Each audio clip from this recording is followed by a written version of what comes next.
Hello, I'm David Chaston with 90 at 9, brought to you by interest.co.nz. This week, get everything you need to know in 90 seconds at 9 o'clock with news world trade growth is on the skids. But first up today, the Kiwi dollar has now slipped to its lowest level in 10 years, and this has allowed the overnight dairy auction to post a reasonable gain, up 2% in New Zealand dollar terms. In US dollar terms, it was flat, up just 0.2%, with skim milk powder pricing gains preventing an overall slip. But that low exchange rate does mean that in New Zealand dollars, whole milk powder prices are now over $5,000 for the first time since the end of 2016. Dairy industry prices are being held up by a sinking Kiwi dollar.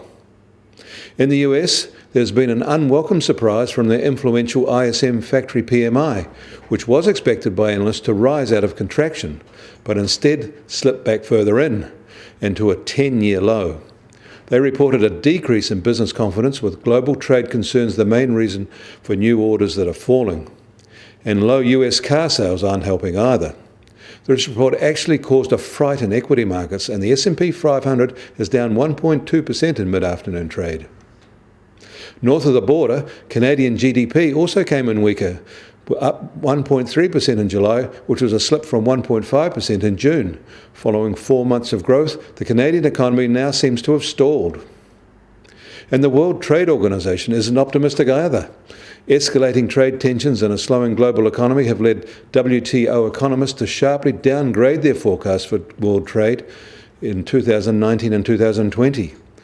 World merchandise trade volumes are now expected to rise by only 1.2% in 2019, substantially slower than the 2.6% growth forecast in April.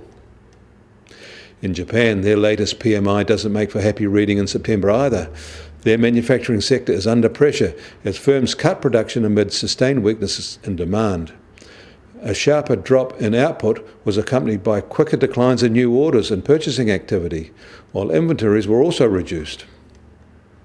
In Australia, their central bank delivered a 25 basis point rate cut yesterday, taking their policy rate down to 0.75%. Most expect it will cut further in the face of softer employment growth. QE is closer too, to prevent them from slipping into a recession. And staying in Australia, the number of building consents are worryingly declining. They were down a massive 23% in August from a year ago, and for the full year to August, they're down 22% compared with the same period a year ago. These are massive declines, exceeding 50,000 dwellings in a year.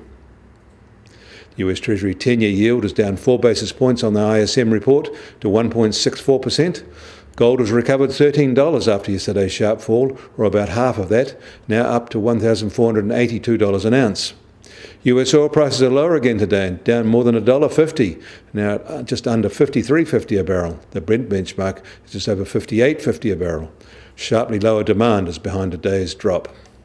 And the Kiwi dollar is weaker today, now at 62.4 US cents, and as we mentioned earlier, that's a new 10-year low.